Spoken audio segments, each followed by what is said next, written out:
Lyman is Keung To's successor? Ahfa Wong said, "In my mind, no one can replace Keung To." The finals of Make King 5 ended, and Lyman, who was born as a Broadway actor, won the championship. Some netizens pointed out that he is Keung To's successor.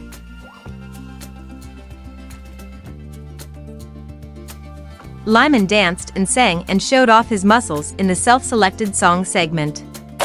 During the first round of performances, he performed in sign language.